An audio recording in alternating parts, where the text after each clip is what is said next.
Blackbonez is back again. Get shady. Nah, scratch that. This ain't shady. This is Hafeestonova, aka your musical plug, creator of the Energy Force. He's back like he never left with another season of the Cha-Cha Music Review Podcast. Yeah, baby. So, Cha-Cha Nation, tell somebody to tell anybody to tell everybody that the Cha-Cha Music Review Podcast is back, and we'll be amplifying the African sounds by bringing the best of African music to your ears. Good day, ladies and gentlemen, boys and girls, and members of the Cha-Cha Nation. Welcome to the first episode of the Cha-Cha album review series with your one and only Hafeestonova, aka your musical plug, creator of the Energy Force. And I'm back like I never left. Today, I'll be talking about one of the major albums that dropped, in the early stage of 2022. But I will not be doing it alone. I have one of my friends on the podcast with me today. I don't want to say in the house, or I don't want to say in the building. That thing sounds like a cliche. You understand? Or let me use the word compound. Nobody uses compound because on Cha-Cha Music Review Podcast, we are all one nation and we are a gang. So I think it's better when I say compound. But anyway, let me allow, my friend for today to introduce herself. Hey guys, Toby in the compound. I'm the host of My Name is Toby Podcast, and I'm here to review horoscopes with Hafeestonova on the Cha-Cha Music Review Podcast. So you guys should be ready for us because we are not coming to play here. Yes. Like rightly said, we are not coming here to play. We are coming here to do serious business. Now, you already mentioned that we will be reviewing the album titled Horoscope, released by Basketmouth. Now, I know for some of you, when you hear Basketmouth, what comes to your mind is comedy, Night of 1,000 Laughs, Voices in My Head. But for those of you that also don't know, Basketmouth is also a musician. I mean, he has said it over time that music was his first love. But yes, this is going to be Basketmouth's second, album. The first one was titled Yabasi, and he released that one sometime last year for the comedy series that he did known as Papa Benji. But we are not here to talk about that. We are here to talk about this new album that was released on the 12th of February 2022. Now, before Toby and I go into, what the album is all about and all of that, let me just quickly give you, a small information about the album. Like I said, the name of the album is Horoscope. It was released on the 12th of February 2022. The album features superstars. I mean, mega superstars. People like Tubaba, Wande, Illbliss, the Cavemen, Drille, Buju, Blackbonez, Reekado, Falz, Peruzzi, Oxlade, Simi, Dremo, Magnito, Efya, and Kwabena. Those are the people that featured on the album. And the album was solely produced by Duktor Sett. Toby, what was your first impression when you listened to this album? I was speechless. I didn't have what to say all through until the end. When it ended, I was like, what? It was so short. Like, how come it has ended? That was just it. That was also the first impression I had. I mean, yeah, it had just 9 tracks, but each track did not go beyond, 2 minutes and 50-something seconds. So, but that is it. The first impression of the album was, why is it so short? I mean, is that the whole song? What happened? Did I skip any song or what was the problem? Talking about skipping songs, Toby, tell me, what is your take on the album? Tell me everything about the album from your own perspective. Okay, first of all, what you mentioned about the album being so short, I think the plus side to that is that it gave it replay value. So when you're like, oh, this thing is over, but then you want more, you have to go and play it again and again and over again. And before you know it, everything in your head is all the songs in Basketmouth's album. And I think he did a brilliant job with that. And why I was even more surprised was that when Yabasi dropped, Yabasi was the first album. And we're like, Basketmouth is to sing. He has album. Okay, let's listen. We're like, oh, not bad. In fact, it was actually good. But now listening to Horoscopes is like, wait, what? This is even better. What's happening? I had to go back and listen to Yabasi again and then come back and listen to Horoscopes. I'm like, nobody ups their games the way Basketmouth does his. Like, I don't even know what he did. And I think the album was well thought out. You could tell that Basketmouth is this person that has very small circle, you know. He doesn't bring too much people. Like, if you notice, Duktor Sett was the only one that produced the album. He could have gone to different producers, but it's like, yo, I just want a small group of people to do a very good job. And they delivered, like they understood the assignment. The album followed a sequence. I would say it's better than Yabasi in the sense that Yabas had this Igbo feel. He had this, because he was doing it for that show, Papa Benji. And Papa Benji is like this local Igbo restaurant area that sells pepper soup and stuff. So the album has Igbo feel around it. But Horoscopes was everywhere. It was everywhere. You cannot contain it into one thing. You cannot say this album is even an Afrobeat album. And that's one thing I love about Basketmouth. He's creative. He does not allow his creativity to be boxed in somewhere. And you could see the first song in the album introduced us to the album. You know, you're just hearing Johnny Drille and Simi everywhere. And then we just go on a whole journey. And the last song, Assembly of Gods, is like, it's the perfect welfare song. You know what, then when we were in primary school, that during graduation or Christmas party, your class will come and perform. They do the welcome song, and then after their whole performance, now do the welfare song and disappear. That was exactly what the album felt like, and I loved it totally. I love how you were able to break down this album, especially, comparing this horoscope with Yabasi. I'm talking about how you were able to notice, the change of sound from that one to this one. The album has an element of jazz. It has an element of Afrobeat. It has an element of high life. It has this, smooth feeling. The bass line of the album is majorly Afro jazz. You could hear a lot of jazz elements and a lot of high life elements. That's why it was hard for you to say you can't really place this as an Afrobeat album because it doesn't really have every element, of that Afrobeat album. It was just a kind of song that before you know it, you're already moving your body, grooving to it slowly and slowly and slowly and slowly. And you rightly spoke about the first album and you rightly spoke about, the first track and the last track, which is Assembly of God. I'm never going to lie to you. That song is a good song, but I felt like that was not the song that was supposed to contain all of those artists. I mean, you called it the Assemblies of God, and you already had people like Tubaba, people like Wande, people like Johnny Jew. I mean, no disrespect to every other artist that featured on this album. No disrespect to Reekado Banks, to Falz, to Peruzzi, to Oxlade, and Simi, all of them. But when you're talking about gods, I mean, you're trying to assemble them together on a track. I mean, the people like Tubaba, Magnito, Illbliss, those are the gods that are supposed to be on the track, given that they are the ones that you put on the album.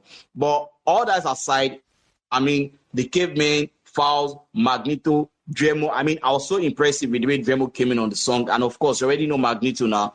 The doll. But for me, my perfect song, or should I say, my favorite song on this album, has to be track 5, which features Oxlade and Efya, Money. I mean, man, Oxlade really, really, really eats that song hard. Just like the way he was eating it in his sex tape, he really eats this song hard. I didn't want to go there, but man, I mean, that song, for me, that's my best song on the album. I'm not even going to lie. What's your own best song on the album? Before I comment on my best song, I agree with you because, like, the Oxlade did amazing on that. Like, he bodied the song. I was glad he was not paired with a rapper, so it allowed him do his magic on the song and own it, and I loved it.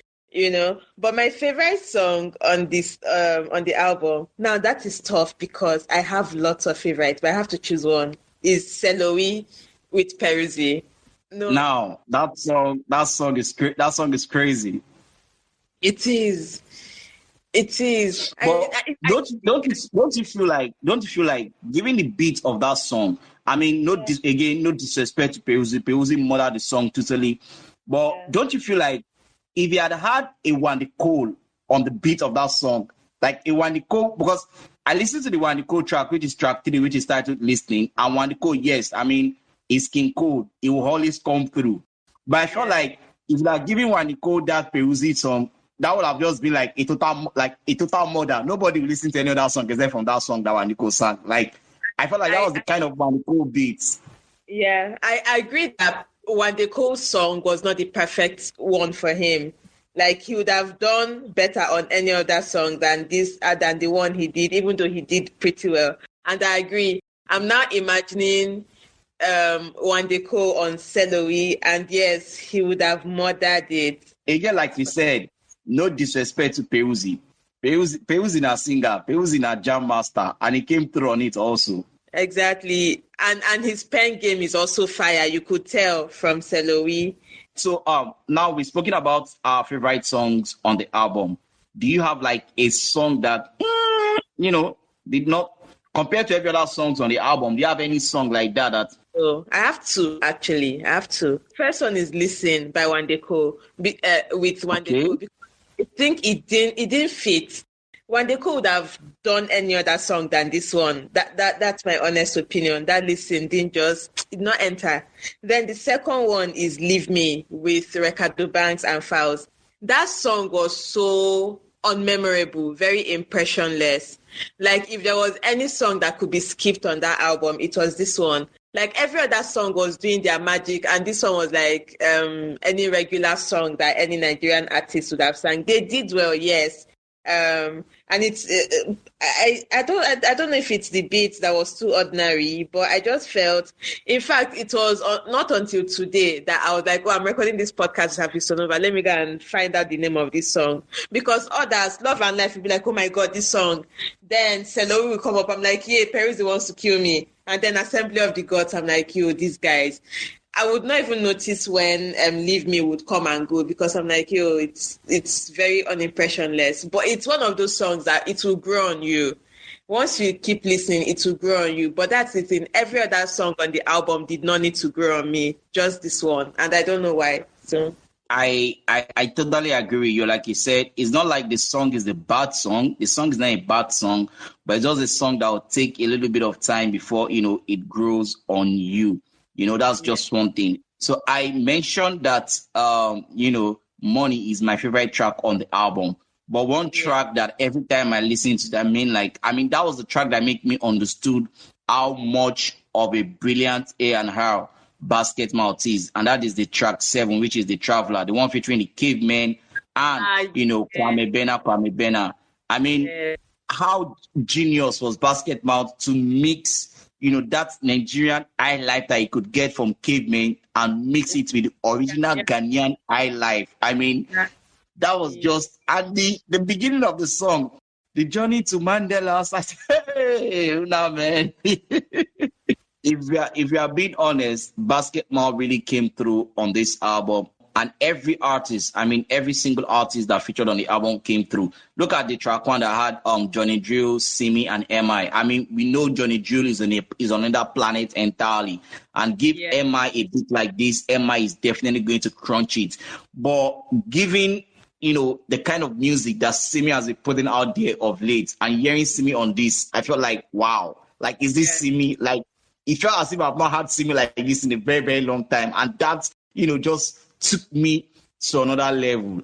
All in all, for my own end, this is a very good album coming from Basketmouth. You guys should try and check it out and make sure you add it to your playlist. So, Toby, if you are going to rate the album over 10, what is going to be your rating?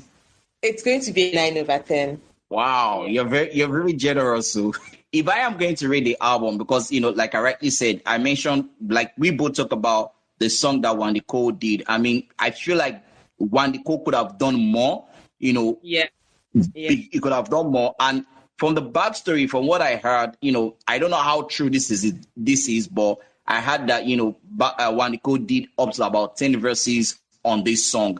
And this was just the one Basketmouth decided to go with, probably because of, the direction it was taking the album. Maybe this was the one that best fits, what he wanted on the album. You can never tell. And again, the Assemblies of God. In as much as I like the song, I just felt like, number one, having the Cavemen, having Falz, having Magnito, having Illbliss, having Flavor, having Dremo on all our songs at the same time. And even Basketmouth, even himself, did the outro. All in all, if I'm to look at some of these things that I felt, okay, I wasn't really okay with. If I'm going to rate the album, I'm going to rate the album, 8 over 10. That is going to be my rating of the album.